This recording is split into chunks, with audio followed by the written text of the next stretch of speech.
கடைகளில் வாங்கி சாப்பிட்றத விட வீட்லேயே ஒரு சூப்பரான காலிஃப்ளவர் பக்கோடா நான் சொல்கிற மாதிரி ட்ரை பண்ணி பாருங்கள். டேஸ்ட் சும்மா வேறு மாதிரி இருக்கும். அதுக்கு முன்னாடி நம்ம சேனலை சப்ஸ்கிரைப் பண்ணுன்னா சப்ஸ்கிரைப் பண்ணிவிட்டு ஃபாலோ பண்ணிக்கோங்க.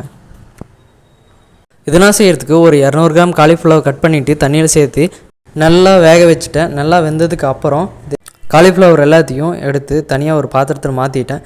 தனியாக மாற்றினதுக்கு அப்புறமா 3 ஸ்பூன் கார்ன்ஃப்ளவர் மாவும் 2 ஸ்பூன் மைதா மாவும் இது கூட சேர்த்திக்கலாம். இது ரெண்டையுமே சேர்த்துனதுக்கு அப்புறமா இஞ்சி பூண்டு அரைச்சி இஞ்சி பூண்டு பேஸ்ட்டு இதில் ஆட் பண்ணிக்கலாம்.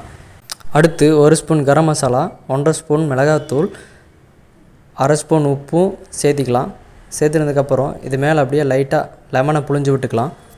புழிஞ்சு விட்டுட்டு நல்லா ஃபஸ்ட்டு நல்லா கலக்கிக்கோங்க.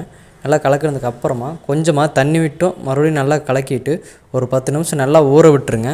நல்லா ஊறினதுக்கு அப்புறமா ஒரு கடாயில் எண்ணெய் ஊற்றிட்டு எண்ணெய் நல்லா காஞ்சதுக்கு அப்புறமா நம்ம கலக்கி வச்சுருக்கிற காலிஃப்ளவர் எடுத்து இதில் தனித்தனியாக ஒன்றுக்கு ஒன்று ஒட்டாத மாதிரி சேர்த்திக்கோங்க. சேர்த்திட்டு நல்லா பொன்னிறமாக வர்ற வரைக்கும் விட்டுருங்க. நல்லா வெந்து வந்ததுக்கு அப்புறமா அது மேலே கருவேப்பிலை தூவிட்டு எடுத்தால் போதும். ஒரு சூப்பரான evening snacks cauliflower pakoda ready. நீங்களும் இதை ட்ரை பண்ணி பார்த்துட்டு எப்படி இருக்குன்னு கமெண்ட் பண்ணுங்கள். இந்த வீடியோ பிடிச்சிருந்தால் லைக் பண்ணுங்கள், ஷேர் பண்ணுங்கள், சப்ஸ்கிரைப் பண்ணுங்கள். மறக்காமல் பெல் பட்டனை கிளிக் பண்ணிடுங்க.